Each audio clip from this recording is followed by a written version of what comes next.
Hi, this is Yumi Park from Urban and Regional Science at Texas A&M. I'd like to talk about some tips how to create a better documentation with your typography, alignment, and coloring today.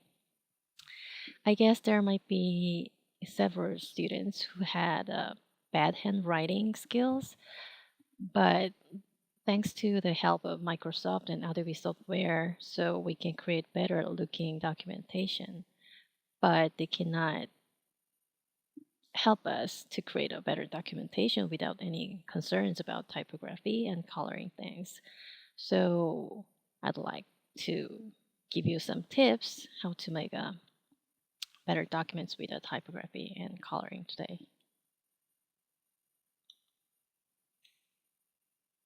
So the first basic rule is determine the image you want to project with your publication. Is it gonna be formal or informal or modern or classic? Or is it gonna be dense with text or open with some images and light or dramatic?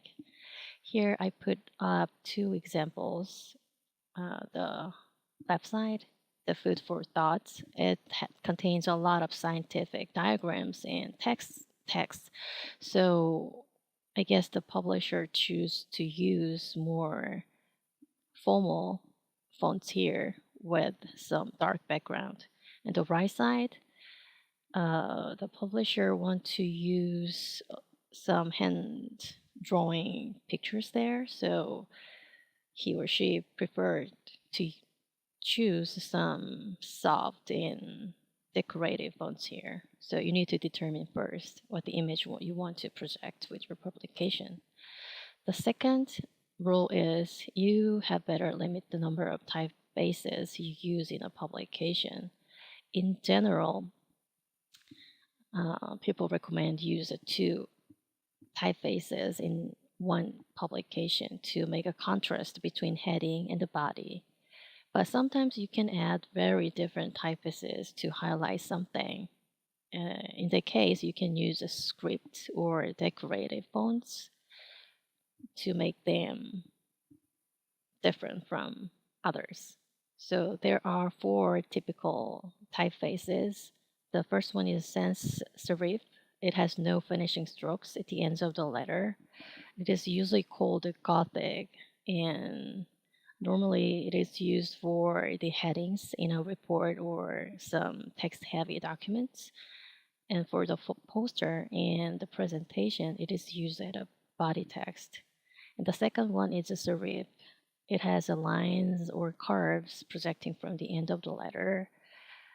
The the most popular serif typefaces is a Times New Roman thing. So you're using it as a body text at the report and some documents. But sometimes it can be used as a headings too. And the other two things, script or the decorative typefaces, it is used for the special effect or special approaches. But usually people don't use that for but the body text it could be used as a headings. So I put up two examples here, the bad use of fonts and the good use of fonts. So if you are using too many fancy fonts on your text, it can distract your readers to follow your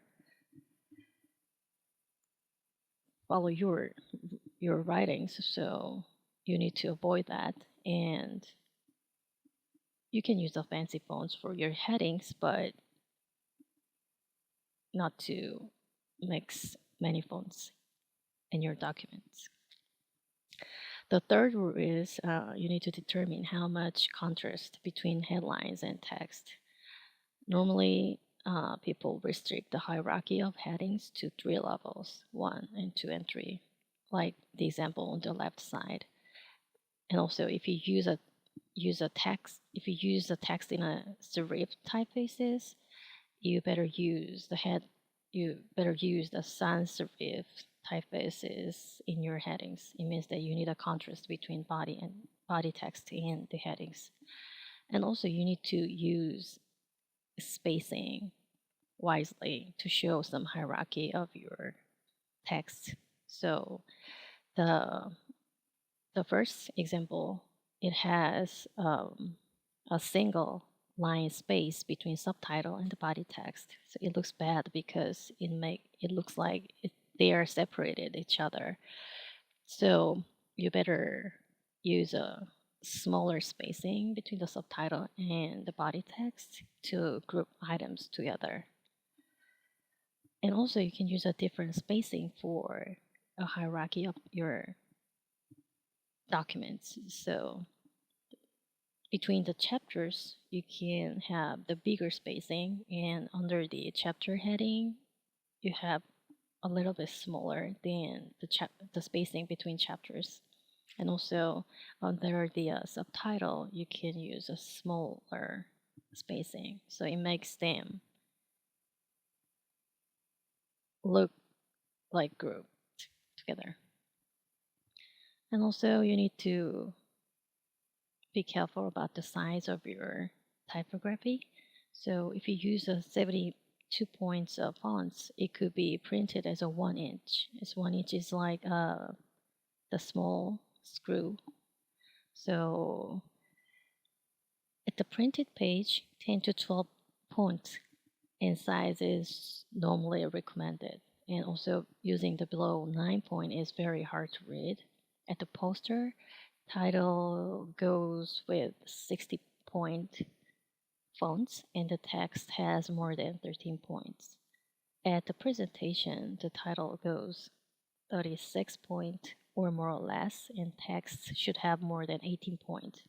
At this presentation, I use 35 point title, and for the text, I use 18. But sometimes people say that 18 is quite smaller, so I recommend using 20 or more than that. At the same time, not all font sizes are the same. For example, the Times New Roman is smaller than the Arial, so to make the contrast between headings and the body text, you need to be careful about this font sizes, even though they have same points. The next thing I'd like to talk about is placing text and images. So you need to be careful about the page breaks. So when there is at least 2 lines of paragraph at the top or top bottom of the page, you need to avoid that. So for example, if your subtitle is placed at the bottom of the page, you need to send it back to the next page. So sometimes the unequal depth of the paragraphs is better than just a breaking because it distracted the flow of the rate of readers. And also you need to be careful about not breaking numbered or bulleted points. And when you are placing the image or tables in your documentation or documents, place them between the paragraphs, the related paragraphs, and 1 line space between the text and image is required. It is easy when the document has 1 column, but if you're using 2 columns format, you need to be careful about placing images or tables. So if 2 or 3 lines appear below or above image, align the image at the top or the bottom. And also, if the image expands both columns and divides the pages inappropriately, it could be placed at the top or the bottom of the page. It makes people not distracted to read your stuff. And other thing is alignment. So I cannot say that no one alignment is the best for your project. You can use center, left, or right alignment. But if there is no overall alignments in one document, it creates chaotic situation. So mostly for the report, people use a left alignment, and the headline is aligned with the left edge of the center column of the text. And the right alignment is used when you're using the small bits of text, such as posters, some ads, and business card layouts. The center alignment is not usually used, but it could be used for your invitation or poster, and sometimes cover for your report and project. And no matter what alignment you are using, center, left, or right, you need to be careful about the corner of the pages. If you don't have any intention to make some unmatched layout, you need the corner should be rectangular and make a grid first and then align other text with your images. Uh, the other thing is a visual optical alignment. It's not actually, if you want to use various shapes of letters and graphics, and some an irregular shape often looks better to ignore small parts that stick out. So these are two examples how to use some normal shapes of letters in your documents. And also, you can break the alignment if you want to create attention or to draw attention from the readers. But usually, this is the useful rule for your cover or poster and flyer things. And the next thing is coloring. The basic rule is using 2 or 3 colors like typefaces. If you're using too many colors in one at the same time, it makes a really messy publication documentation. So, and also the background and text have a high contrast. If you want to use a dark background, you need to use a light text and graphics. And if you want a light background, you need to use a dark text and graphics. So the backgrounds should be usually solid or a simple gradient. Personally, I prefer use a white background because the urban planners use a lot of maps and pictures. So if you're using the dark backgrounds, it makes your work like patchwork. So for example, I'm using these 2 maps with white background, so it looks like it's made at the same time, the same page. But if you're thinking using the dark background, you have some other touch here. You need to cut out the background of the map, or you can go to the Photoshop and then make your background transparent and then save it as a GIF. And I recommend you use other people's color palette, and this is the popular one created by Kobayashi. Normally, I prefer to use a hard and cool colors with low hue for my poster presentation and report. And also, there are a lot of sources you can use at the website, so don't trust your color palette and just just adopt other people's color.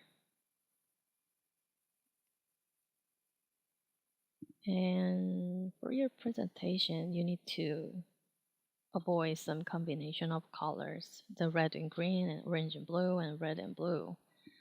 For example, the red and green, it crashes with each other and people have hard time to read it. And also, if you have some red-green color blind in your audience, it's not a good strategy to show your stuff. And also orange and blue has disturbing effects on readers, and the colors seem to vibrate against one another. And red and blue has not enough contrast between, so people can not read that easily. And also further, loss of contrast, it could be lose a contrast when projected on a screen. But for your cover or some simple flyer, you can use that combination. This is the examples of using those colors, but it will be okay if you want to use it for your covers. And that's it. And that is, if you don't, the last recommendation I'd like to give you is don't trust your design instinct. Just look at various publications for ideas. Thank you.